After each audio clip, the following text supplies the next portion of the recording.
Hi there, I'm Jen. This is Remembered Reads. Happy New Year to everybody who sent me condolences regarding Gunther Dog. I really appreciate that. Thank you so much. This is going to be a wrap-up of some of the recent nonfiction that I've read. If we're connected on Goodreads or Instagram, you may notice there's some books missing. I filmed a wrap-up a week and a half ago, and I'm not sure that it's salvageable, so I may try to edit that and post it in the future, but we'll see. In any case, first up I read Laila Lalami's Conditional Citizens on Belonging in America. The author is someone who kind of jokes about having accidentally become American. She moved to the US to do her PhD and met her future husband there and ended up staying even though she hadn't originally intended to stay. She originally intended to go back to Morocco and become a university professor back at home, and this is kind of a discussion about how she's been a US citizen for 20 years, and some of this discusses the ways in which people treat non-native born Americans differently from native born Americans, the way women are treated differently than men, the way brown people are treated differently than white people or black people, the ways in which people with Islamically coded names are treated differently from people whose names are either ambiguous or clearly belong to a different religious tradition or are clearly Christian coded, and how that all rolls into a kind of rights of citizenship that is a lot more varied than people like to admit. This is the kind of book that I think if you read it before you have read any other discussion of these topics, it will be very either relatable if you are in a similar position with regard to Americanness, quote unquote, or if you have never considered any of these things before and this is the first thing that you read. If you have read other musings on the topic, it doesn't stand out as saying a lot of new things. So it just depends on where you are in your exploration of this kind of thing. As I read it, there were a lot of things that I recognized from my own experience as someone who went to the US and kind of intended to stay but decided not to and left. And I think there are a lot of bits and pieces to this that tie into other social discussions that have gone international over the past year. So if you are interested in those kinds of things, I definitely would recommend picking this up. But if you are hoping that this is something very distinct and very unique and kind of trailblazing, it's not, but it depends what you've read before. It may be revolutionary if you haven't read anything else on that theme previously. One of the things that the author mentions is that when she was on a book tour for one of her novels, she had a woman somewhere, I think in the Midwestern US, who approached her and basically started asking her questions about Syria because she had legitimately never talked to somebody from any Arabophone country ever. And she makes the point that as a Moroccan who has lived in the United States for 20 years, she's not the person to ask about Syria. But this misunderstanding, or this kind of cultural generalization that exists, is one of the things that she's approaching in this. So I think if you are like that person who approached her at the reading, then this is definitely for you. So I would very definitely recommend it if you are in those, if you've never read anything of the sort, or if you either have a lot in common with the author or have absolutely nothing in common with the author. I think if you are in between, it's still maybe valuable, but not revolutionary, I guess is what I would say. Next up, I have Allie Brosh's Solutions and Other Problems. This is her follow-up to Hyperbole and a Half, which is also the name of the author's blog, which a lot of people know from Clean All the Things and the Yak Looking a Lot and whatnot. This book is much longer than her first book, and shouldn't have been, frankly. It is the same style of some art, blocks of text, and the very simple drawing style. And when this book is funny, it is very funny. There's this one story in here in which she's talking about becoming convinced that a guy who works at her local supermarket is a knitter, and she just becomes obsessed with it and can't rid herself of the idea. And it's very funny as she tries to work her way through that. There is a very touching and quite depressing chapter where she talks about she had a health crisis and then her sister committed suicide and then she became divorced and her ex-husband got custody of the dogs and her life fell apart, which is incredibly moving and also explains why this book that I think was originally expected to come out 3 years ago came out this year. The problem with this though is that there is a lot of other material here, which, and maybe the editors felt like they'd leave it in because it took her so much longer to put this out so people would feel like it was worth the wait. But a lot of it feels like the kind of thing somebody would be working out in their diary or with their therapist or something. I felt very voyeuristic reading it, and it wasn't particularly enlightening or entertaining or even moving. It was just there, but it felt overly personal, so I felt quite odd reading a lot of this. But if you were a big fan of the first book, I think a lot of the humor and the touching bits are still there, but just know that there is a lot of raw, kind of, I don't know, self-expression on the page that probably didn't need to be there, which sounds mean to say. This has been a year in which there have been a number of memoirs that I haven't talked about because there were elements that I just didn't like, but I don't know how you complain about somebody's life. But in this case, because it is such clear chapters, it did feel like the editor should have said, yeah, let's take these ones out. So I don't know. Next up, I have a celebrity biography, and that is Scott Eyman's Cary Grant, A Brilliant Disguise. This, unlike a lot of Golden Age celebrity biographies, is not super salacious. A lot of them are. Mark Elliott's biography of Cary Grant, for example, is a gossip fest and doesn't feel well researched. It feels very speculative, whereas this is very clear about, here are the interviews that were done, here are the old interviews that were... The reference section here is much more extensive than I have come to expect for this kind of biography, so I was impressed by that.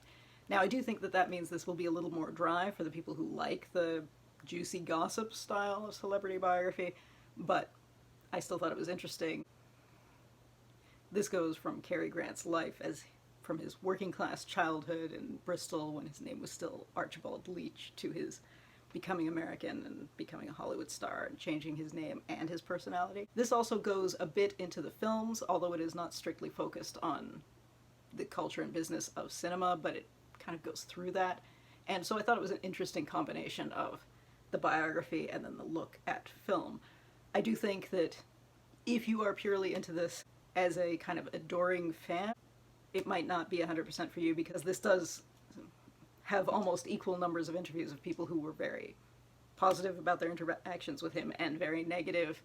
There's a lot of, I think everybody knows he was very either cheap or frugal, depending on your point of view, so a lot of that comes up a lot. So again, if you're a big celebrity fan, that either is appealing or not, I guess. And if you're a classic cinema fan, I don't know if the cinema focus will be enough for you. But I think if you approach it as something that mixes the two, it does a good job of that. So I was very entertained with this. Has a good selection of photos, as one always likes with this kind of thing. So I was overall pretty pleased. And because I think this is one of the main curiosities that people have about Cary Grant when it comes to the gossipy stuff, if you were looking for an answer to the question of did he have an affair with Sophia Loren, and was he in a long-term relationship with Randolph Scott, this book makes the point that no one knows. So if you read another biography that pretends to know, they're lying. Anyway.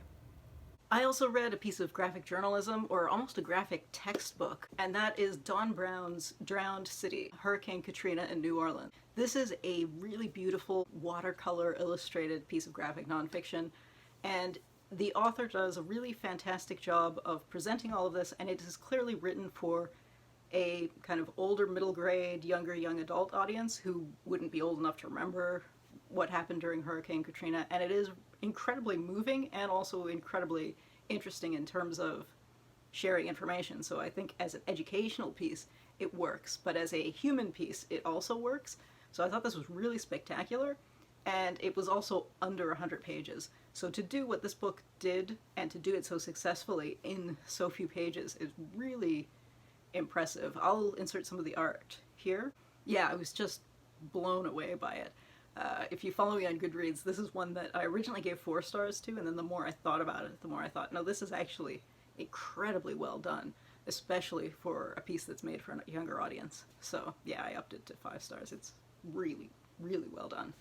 And I think if you are an educator for kids in that age group, and this period of recent history is something that you're looking to teach, I think this is well worth checking out, because it was very well done.